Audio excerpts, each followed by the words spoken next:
Hey guys, and welcome back to the channel. Today, the 2024 Subaru Impreza and new RS.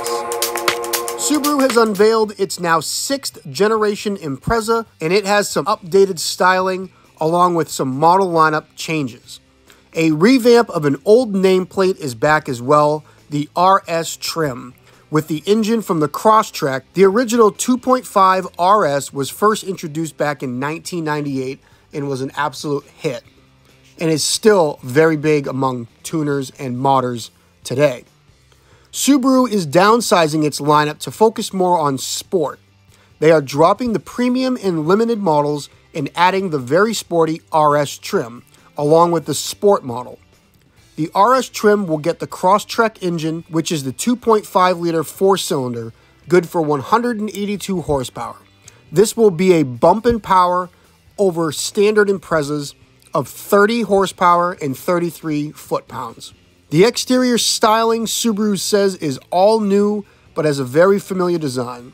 The grille is now taller, wider, and loses the chrome trim for a matte black look, which is much more muscular, in my opinion. More pronounced rear wheel well arches help with that look as well.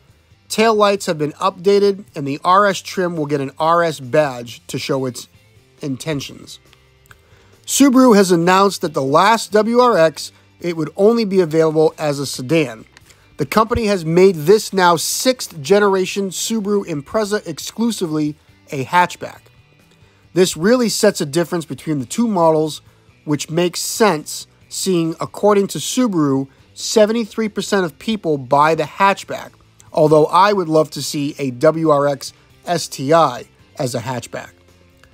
On the inside, Subaru has updated its EyeSight driver assistance features, which can now help recognize people and cyclists more quickly, along with a wider overall view of the road. Additional comfort and reduced cabin noise, Subaru said they worked hard to be more supportive and have a more upscale feel.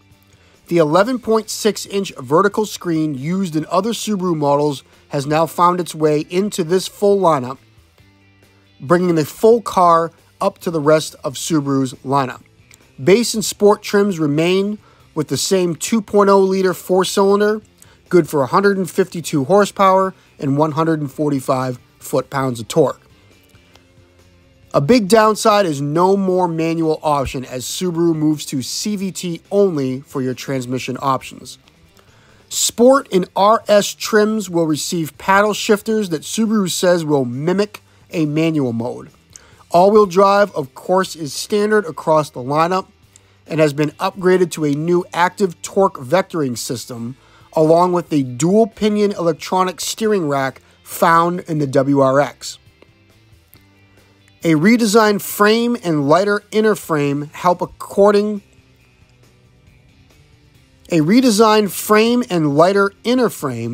according to Subaru, help make this new Impreza 10% stiffer. Apart from more power, the RS trim gets styling changes to help set it apart. RS badging can be found on the front doors and the rear hatch. Side mirrors and rocker panels will get black instead of body color. Inside, the RS gets a faux carbon fiber treatment along with gunmetal trim. Front seats are black cloth with red bolstering, while the steering wheel and shifter get leather treatments. RS floor mats finish out the interior. No pricing or EPA estimates are yet available, and the Subaru Impreza should be available beginning spring of 2023. My overall take is I really like what Subaru has done here to separate the two model lineups. Your WRX will be a standalone model, and then the Impreza will be its own standalone model.